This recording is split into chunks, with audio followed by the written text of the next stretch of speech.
time when the challenge will switch from disaster relief to rebuilding. It's expected to prove a bigger task than anything the United Nations has seen before. But disasters have been seen before. So what are the key factors that determine how quickly a place can recover? We hear now from BBC correspondents in 3 places hit by catastrophe, starting with Karishna Vaswari in Banda Aceh, Indonesia.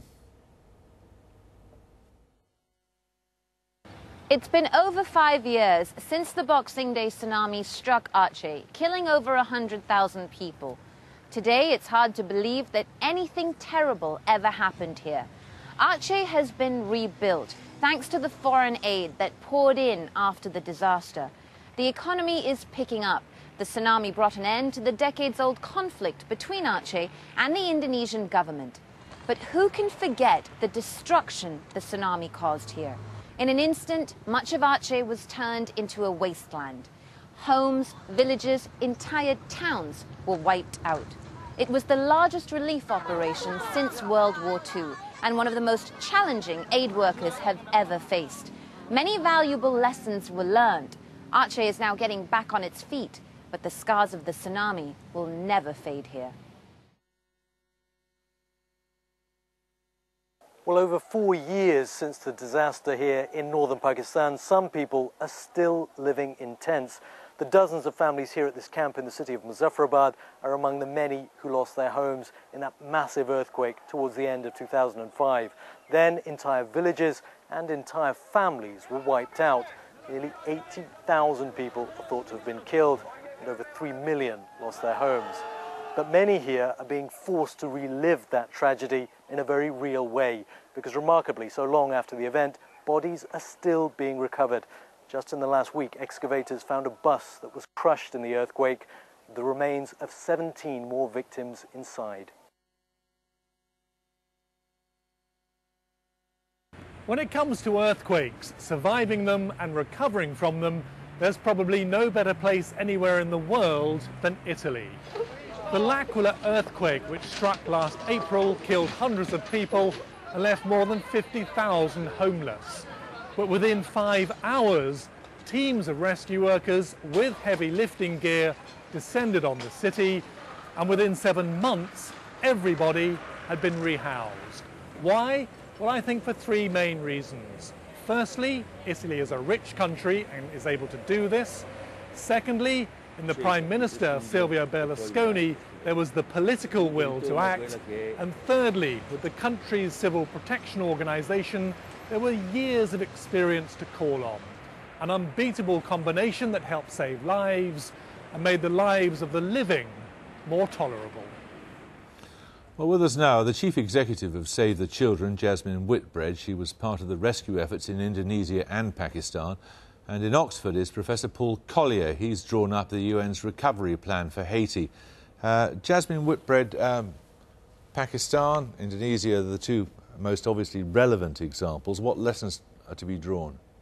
I think the lessons that we have from similar emergencies around the world, of course, the setting's always different, but there are some broad lessons that can be applied. First of all, coordination.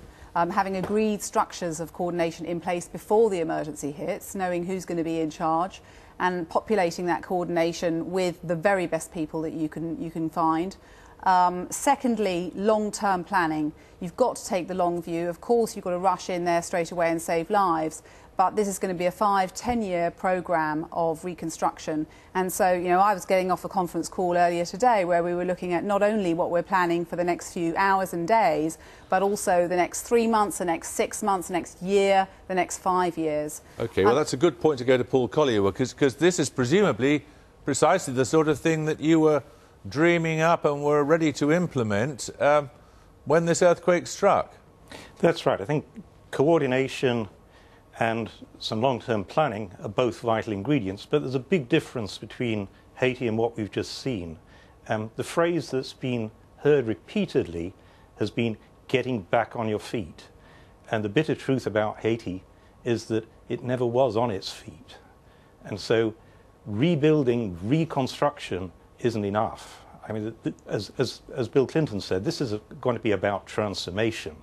It's about trying to get to somewhere that Haiti's never been. This raises all sorts of very interesting and sensitive political questions, doesn't it? Because if you have a country like Haiti which has a useless, corrupt government, and you have big countries like the United States which have the resources and apparently at present the will to do something, and you have international organisations, is it in a form of kind of colonialism rebuilding these places? Well, we've got to avoid things like that, but coordination is everybody says coordination. Everybody wants to coordinate, and nobody wants to be coordinated. The bitter truth is that the government of Haiti is in no position to coordinate, and so we need to create some sort of joint structure which can take decisions, in which all the agencies will actually cede authority, at least temporarily. Otherwise, we have a zoo of different NGOs, of different bilateral agencies, all bypassing a fragile government. Well, now, as one of these agencies. Yeah, but I mean, I think there are lessons that have already been put into practice. All of the members of the Disasters Emergency Committee are committed to the UN coordination structure that is agreed in any single emergency, and as is the case here. So different agencies will be leading in different areas of expertise. So, for example, let's say the children will be leading on child protection, and others will be leading on nutrition or water and sanitation. That is getting in place right now, and that happens in any emergency. So I really wouldn't want anybody to have the impression of, there being completely uncoordinated zoo. Certainly Haiti is different, however. I mean, I would certainly agree with that in terms of also the fact that it's the whole country that's affected. So in Aceh, it was one part of Indonesia. We were able to bring people in from the rest of the country. The same in Pakistan. The capitals still have the experts, the wherewithal, the government in place, and that's not going to be the place in Haiti. But the Haitian government has moved to get support in from the US government, but it's the UN coordinator who needs to be in charge of the overall relief effort and then the reconstruction over time in Haiti. Yeah, I knew the UN coordinator. He was a friend of mine. He's dead, and so is his deputy. Yeah, but there are a number of UN coordinators in the system, and a new one has been appointed immediately. I know that, but the point is I don't want to disagree with you, but the challenge here is of a different order of magnitude, because what you've been talking about is coordination of relief operations. Here we're talking about coordinating something which has very seldom been tried, transformation of a society, not even reconstruction and rebuilding, but trying to get to somewhere that the society has never been. Yeah, and I'm not disagreeing with the fact that Haiti is a very different situation, and it's going to be extremely challenging, both logistically in the short term, but then in the terms of the long term, rebuilding a country that has been for a long time the poorest country in the Western Hemisphere. Look at a couple of the examples we saw earlier. The difference between what's happened in Pakistan, where they're still apparently recovering bodies after 4 years, and Aceh, where there's been this tremendous development since the catastrophe hit.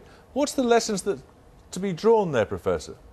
Well, I think Indonesia has a much more competent government than Pakistan. Of course, the government of Pakistan is in a whole lot better shape, although we think it's pretty weak. It's a whole lot better shape than what is left of the government of Haiti. So the lesson from Indonesia was that coordination in which you've got a reasonably competent government and a relatively limited objective in a small part of the country, that we know how to do.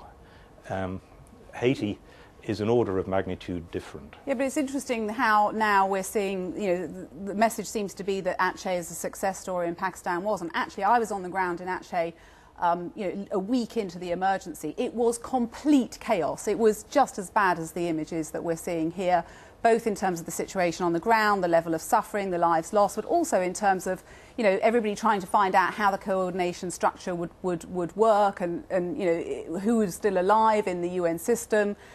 It's amazing to see that, over the long view, 5 years later, it has come right. But it needs a sustained commitment, doesn't it? It does, but I mean, you can't look at an emergency at a point in time and say whether, how it's going to come out. Pakistan, on the other hand, yes, there have been issues in terms of the government's capacity, but again, I was there as part of that response, and really I have to say that the Pakistan government, it was a military government at the time, but it did a jolly good job in terms of, coordinating and playing a firm leadership role in that humanitarian response. Thank you both very much indeed. Thank you.